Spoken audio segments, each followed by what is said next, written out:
Your Majesties, Excellencies, distinguished delegates, my name is Bob Ray. I'm the Canadian Permanent Representative, and it is my very great pleasure to welcome you to this high-level meeting, Restoring Childhood and Humanity, Advancing Peace in Ukraine through the Return of Ukrainian Children.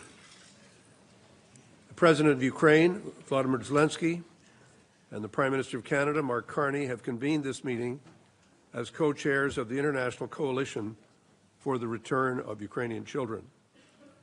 This meeting is an opportunity for all of us, members of this coalition, and for other guests to exchange and explore the very specific ways that we can work to returning Ukrainian children and restoring their rights, their safety, and their dignity.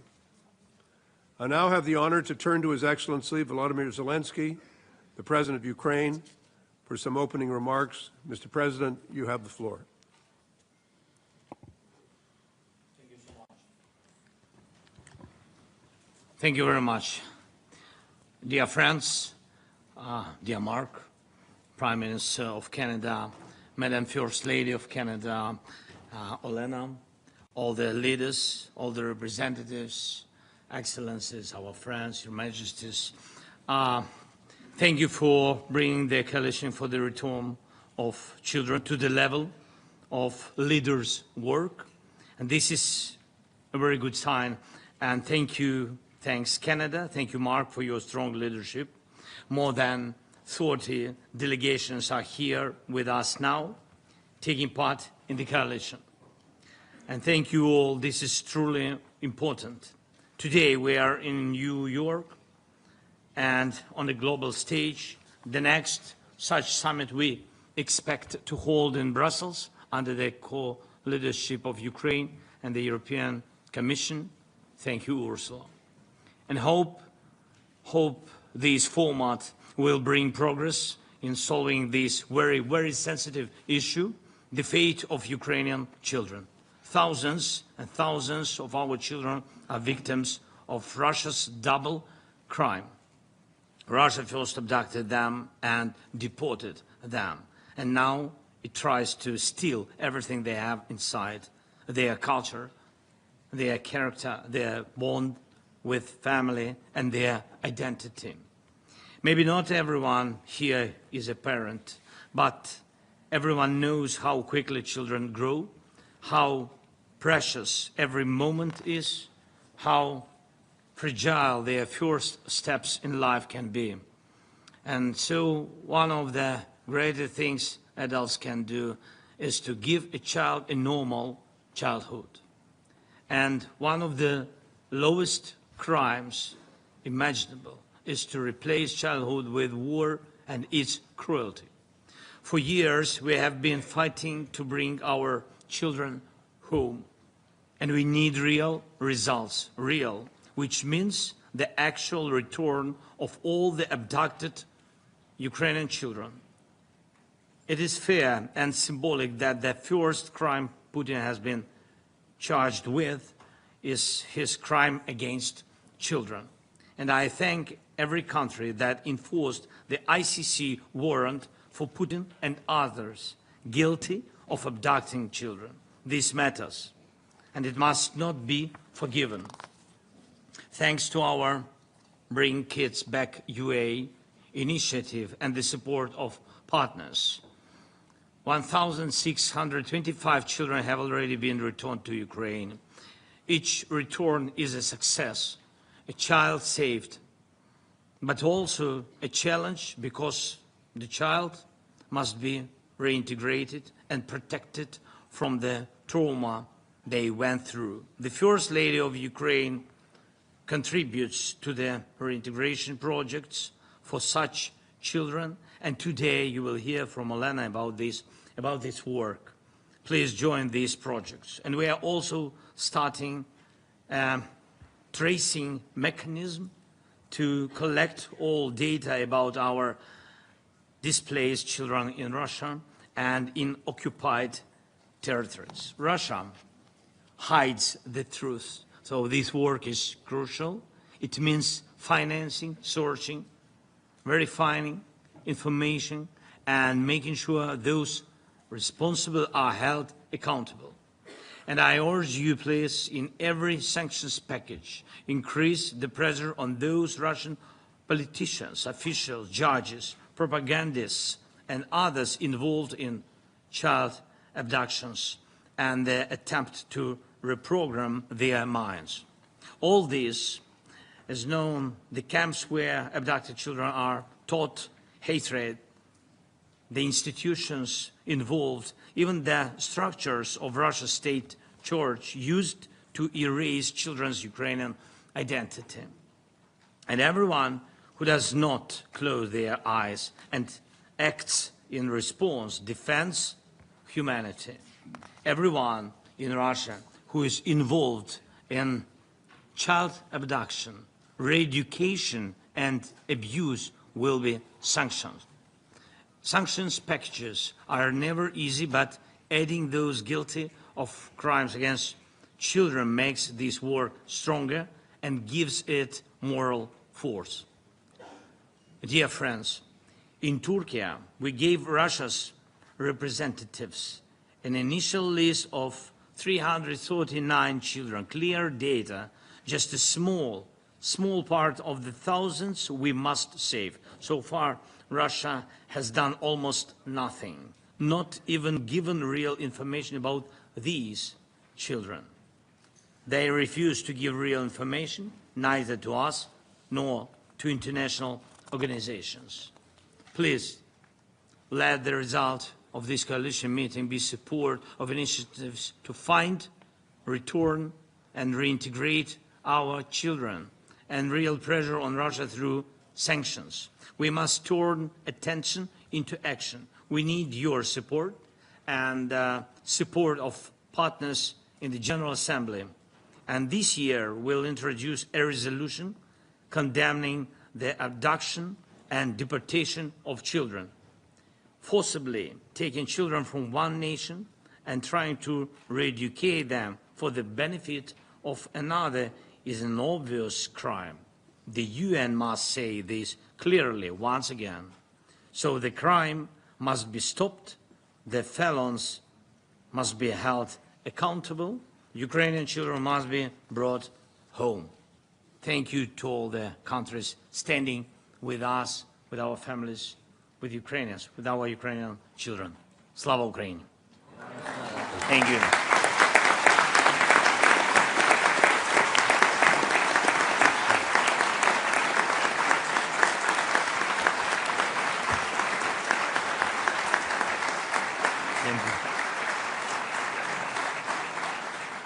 Thank you very much, Mr. President.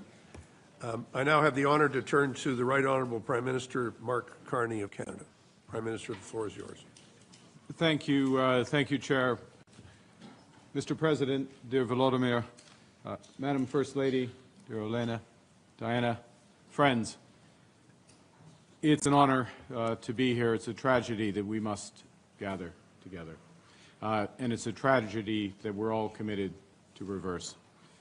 You know, Mr. President, when I joined you a few weeks ago on Independence Day in Sofia Square, I emphasized that your struggle is our struggle.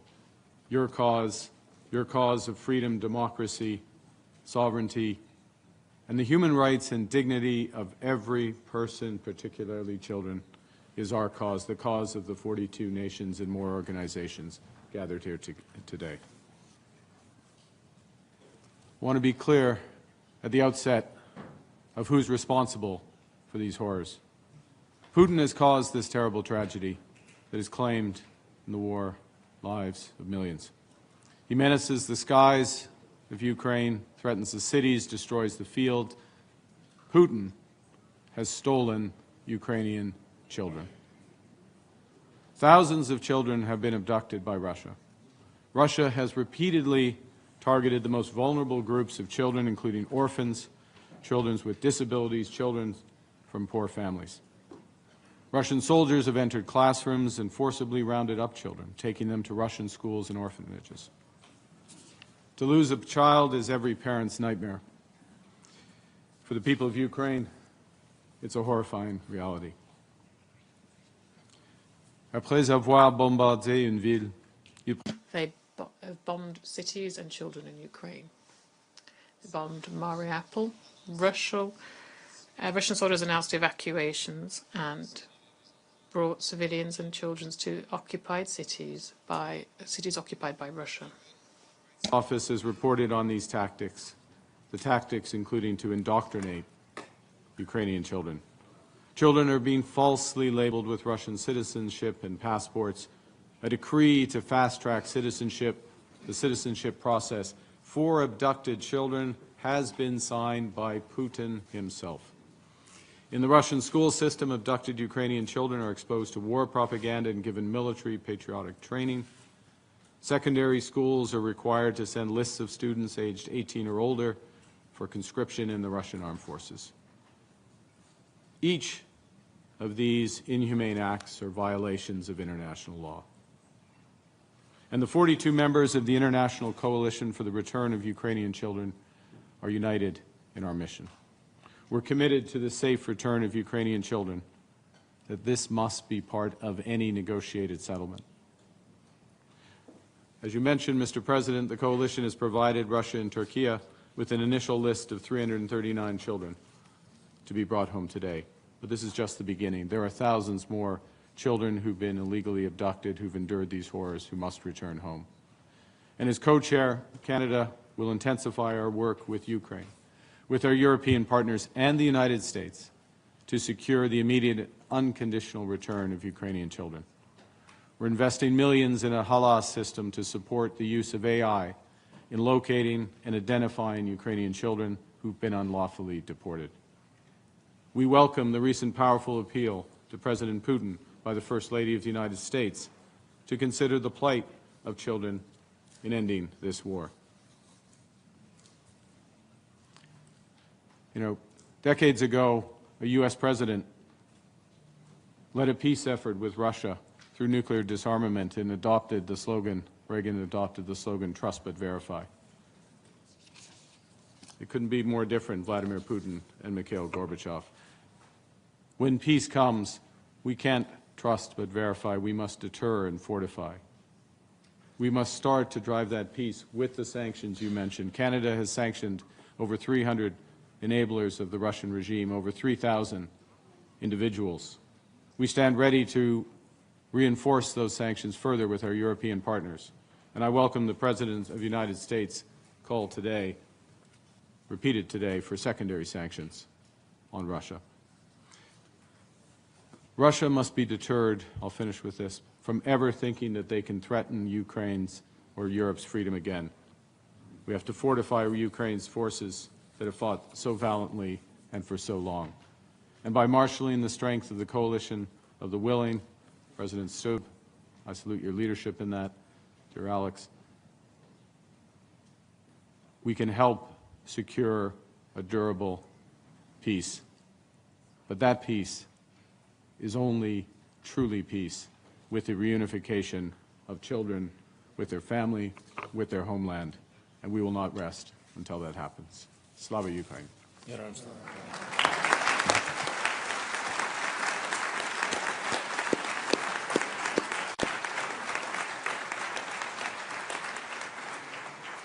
Thank you, Prime Minister. And now it's my great honor to introduce two special guests to share some words.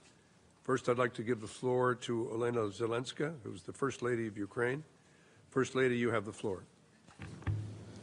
Thank you so much. Distinguished attendees, leaders of representative members of states of the International Coalition, members of royal families, Your Majesties, First Ladies and Gentlemen, and honored guests.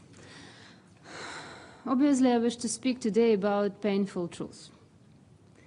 Around the world, we say that children are our most precious treasure. We cite the Convention on the Rights of the Child and many international agreements meant to protect them. Yet too often, children become the very first victims. They are left unprotected. There is a saying, one crime is a tragedy, many crimes are statistics.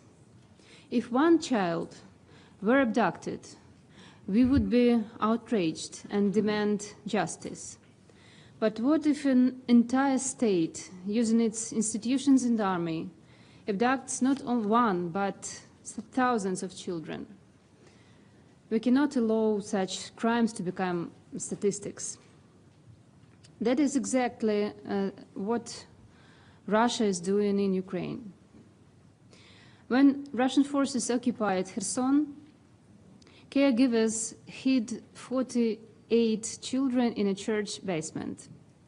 Among them was 10-month-old then Margarita Prokopenko. Later, while treated from bronchitis in the hospital, she was seized by Russian officials during so-called inspections.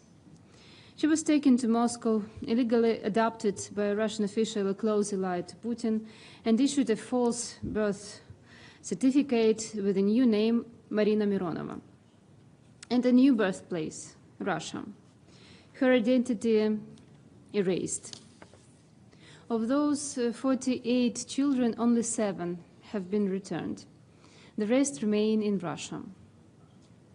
Another case, Alexander and Christina, a brother and sister, were taken from their foster family, also in Kherson.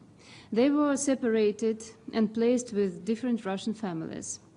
Alexander's Ukrainian passport was confiscated, preventing him from returning to Ukraine. In January 2024, he took his own life. He was buried in Russia without Ukraine being informed. His sister remains there, and we still have no contact with her. There are not relocations and evacuations. These children are victims of repression. Their identities are changed, their ties severed, their hopes destroyed. Ukraine cannot bring them all back alone. Russia refuses to provide information even to international organizations and ignores the Geneva Conventions. That is why Ukraine, together with partners, created the International Coalition for the Return of Ukrainian Children. I'm grateful to Canada, to the United States, and to all who joined from the start. Today, the coalition includes 41 countries and the Council of Europe. Through these joint efforts, 1,625 children have been returned. Behind every name are months of searching, negotiation, and risk. But at this place, it would take 50 years to return them all, an entire lifetime. And these children cannot wait a lifetime. That is why the world that gives us hope is together. To avoid spending an entire lifetime and the lives of children, we need the whole international community and political influence. This is precisely what the presidents of our countries are working on. So what can we do, the first ladies, gentlemen, and civil society representatives, again together? We can help these children reclaim their childhood and rebuild their lives. Many return without homes, parents, or security. Most suffer psychological trauma and require support. That is why my colleagues and I are working in these 3 areas. The first area is family and shelter. It is crucial for a child to return to their biological family or find a new foster family. And through the Room for Childhood project, my foundation, for example, builds homes for foster families, provides transport, and ensures humanitarian aid so children can grow up in warmth and care. The second point is reintegration and healing. We organize psychological rehabilitation camps, cultural and educational exchanges, provide psychological assistance, giving children the chance to feel safe, to smile, and to dream again. Independent living. Many abducted as children are now young adults without homes or families. Ukraine is creating social apartments and supported housing for them to help them study, work, and build new lives through several state projects. Once more, distinguished guests, returning Ukrainian children is not a political matter. It is a test of our humanity. It is a humanitarian call. When it comes to humanity, neutrality is impossible, I'm sure. I urge you to join us. Every country, every institution, every family can be part of this process, helping children to come home and to feel at home. I dream of the day when you can meet these children in their families, in their communities. And I know some of them personally.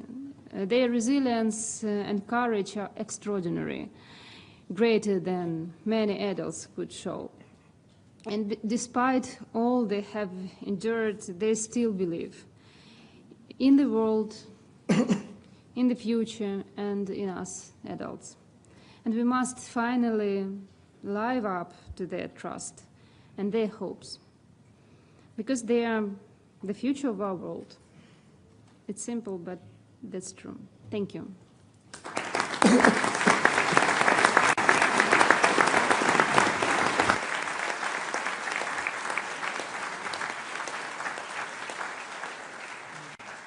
I'd like to thank the First Lady very much and now turn to Diana Fox Carney, who is the spouse of the Prime Minister of Canada. Thank you. Good afternoon. Sorry. It's a great honor to be with you today. Canada has proudly stood with Ukraine since the beginning of Russia's illegal invasion. Our country is home to 1.4 million people of Ukrainian descent. Canada and Ukraine are deeply connected. As my husband said in Sofia Square on Ukrainian Independence Day, your fight is our fight, your struggle is our cause, and your independence will be our victory. Canada will always stand in solidarity with Ukraine. As we have heard, in this war, Putin has targeted some of the most vulnerable populations. It is incomprehensible what the thousands of abducted Ukrainian children and their families are living through. As a mother, I simply cannot fathom the horror. What these children have endured is more than unjust, it is inhumane. I want to share with you the story of Ilya. At age 9, in the Russian shelling of Mariupol, Ilya saw his home destroyed and his mother killed before his eyes. He suffered injuries from the attack, and Russian soldiers took him to the Russian-occupied Donetsk. Doctors performed an operation to remove a fragment from his leg with no anesthesia. Ilya describes these doctors trying to turn him into a propaganda tool, telling him he must no longer say, "Glory to Ukraine," but instead, "Glory to Ukraine as part of Russia." No one in Ilya's family knew where he was. He was 9 years old, alone. Ilya's grandmother learned of his location only because she saw him in a Russian Federation video of the hospital. With her relentless determination, she secured his return. But the suffering that he endured cannot be undone. As his grandmother describes, he had a school, he had a home, he had a mother, and he lost all of that, his entire childhood. His story is the cost of this war, and tragically, as we have heard, his story is not unique. It is the story of thousands of Ukrainian children. It is what brings us here today. This is the tragedy and the mission that unites us all. I too would like to commend First Lady Melania Trump for addressing the return of Ukrainian children directly to Vladimir Putin in a letter hand-delivered by President Trump. Putin must understand that we know of his barbaric campaign of abducting children to indoctrinate them, forcing them into Russian schools where they must undergo military training, subjecting them to war propaganda, and attempting to erase their Ukrainian identity by forcing them to take Russian citizenship. They are not Russians. They are proud Ukrainian children, children who must be reunited with their families. For Canada, true peace requires security guarantees for Ukraine, and there is no peace without the return of these children. We will never erase the pain they have faced, but we can bring them home. Together with our allies, Canada will never relent from this mission until it is complete. Thank you. Merci.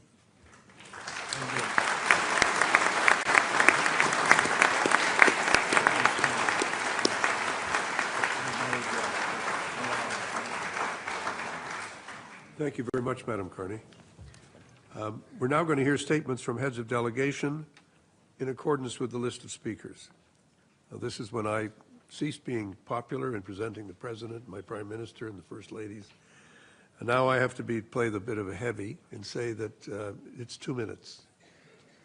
And a light will start to flash when the minutes are up. So we will not be preventing people from speaking at all. We're trying to bring as many people in as possible. And in order to move things along, I'm going to stop talking. You will see a red light flash on your microphone. We really are overwhelmed by the number of people who've asked to speak. And as we always do at the United Nations, we have a limited amount of time.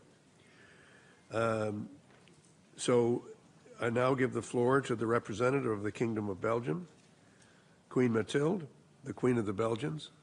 Your Majesty, you have the floor.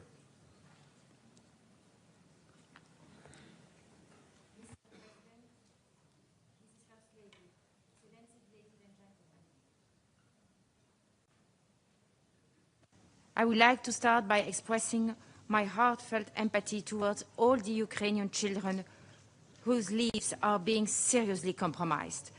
Many children have died or been wounded as a result of horrendous attacks on civilian targets. Children live in fear of losing their lives and of losing their loved ones. Countless children cannot go to school. Many of them are displaced inside Ukraine or abroad. Families are torn apart. Ukrainian children cannot enjoy the innocent, carefree childhood they deserve and need. The reports of children being taken away from their families are heartbreaking.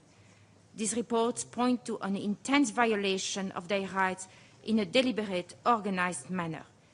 Independent experts have established that this deportation of Ukrainian children amount to war crimes. The forced adoption, acquisition of Russian nationality, militarization, and indoctrination of Ukrainian minors must stop. We must spare no efforts to identify and locate all unaccompanied and separate Ukrainian children that have been transferred or deported. We must continue to work on solutions to protect the children and restore family ties. Children's rights, and specifically the protection of children in armed conflict, is of the highest priority for my country. Belgium supports UNICEF in its efforts to monitor and report on the violation of children's rights.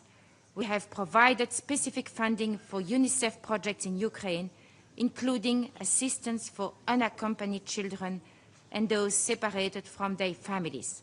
My country also supports on a bilateral basis initiatives that benefit children and their education. Every day that the rights of Ukraine's children are violated, it compromises their future. And the children of Ukraine constitute the most precious component of Ukraine's future. Belgium will continue to support the coalition and the UN agencies to make sure that Ukraine's children will be able to flourish in an independent, prosperous, and safe Ukraine. I thank you for your attention. Thank you. Thank you, Your Majesty.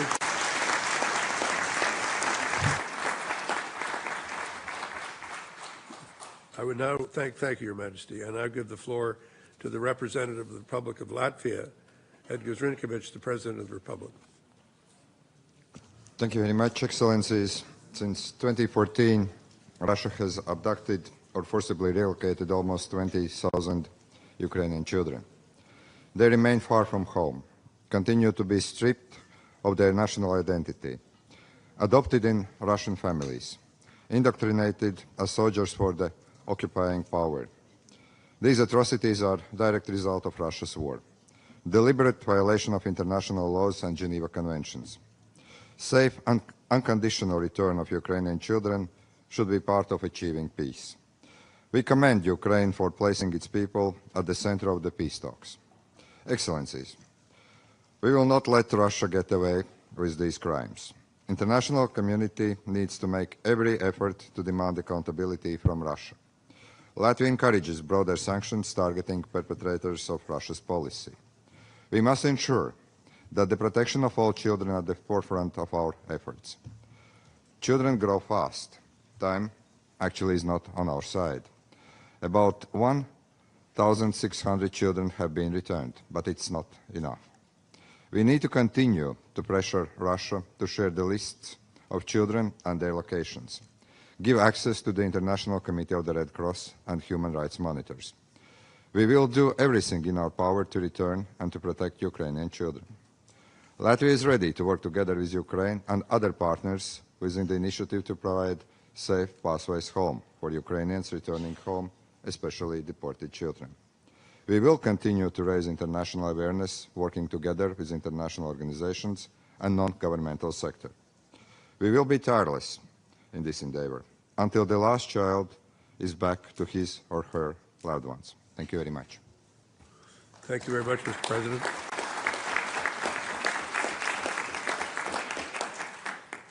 I now give the floor to the representative of the Republic of Finland. Thank you very much.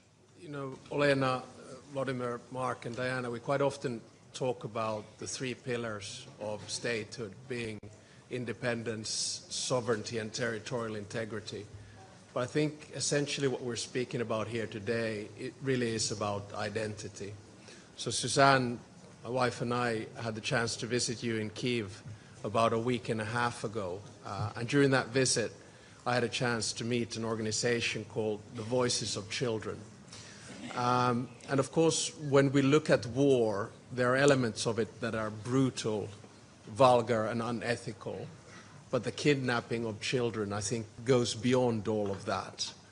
And we have to think that it's not only about the children being abducted and taken away and Russified, but it's also about bringing them back and what happens to them when they bring back. So the organization that I was talking to said that they desperately needed more psychiatrists because when the kids come back, and they have been told by the Russians that your parents don't love you, Ukrainians hate you, and you're a failure, the mental stress that you get as a child, no matter what age, is simply beyond anything that we can imagine. So my feeling is that not only is it a good thing that the International Criminal Court has issued an arrest warrant on President Putin and Maria Lvova, who is Russia's Commissioner of Children's Rights, but we have to make sure that the people who've been engaged in this kind of activity have to stand trial, have to take the responsibility. And the final point I want to make is that there's not one human being, depending on which side you are in this war, who doesn't understand how heinous this crime that Russia is doing is. So therefore, let's continue to work with this issue. Let's bring the kids back. Slava Ukraini.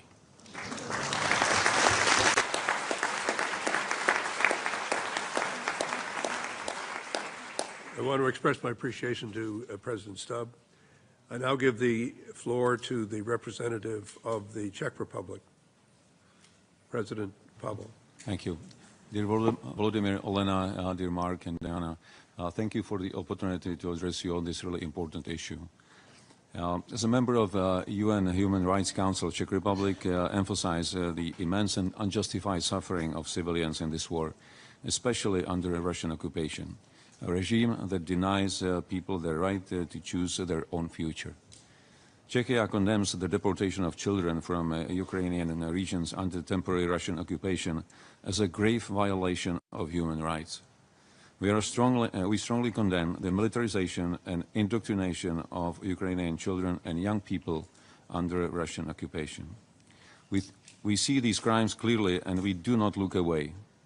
Those responsible must be brought to justice.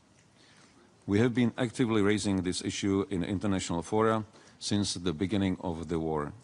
We believe that sustained international pressure and public awareness are essential to ending this abhorrent practice. Czechia is also providing financial support to several Ukrainian non-governmental organizations working actively on human rights abuses in the occupied territories, including the situation of forcibly displaced Ukrainian children. Earlier this year, in February, I met in Prague 3 deported children from Mariupol, Kira, Ivan, and Maxim. And hearing their stories was a vivid reminder that by abducting children, Russia is not only committing a crime, it is trying to steal and deny Ukraine's future. We will continue to support the work of the international coalition to bring every deported Ukrainian child back home. No child should ever be torn from their family, their home, or their future, and we will not cease until they are returned. Thank you.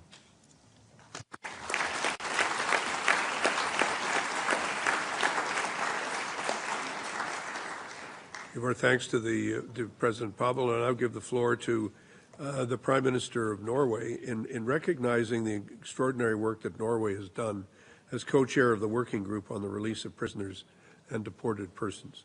Mr. Prime Minister, you have the floor. Thank you, Ambassador. Thank you, dear Mark and Volodymyr, for convening us today.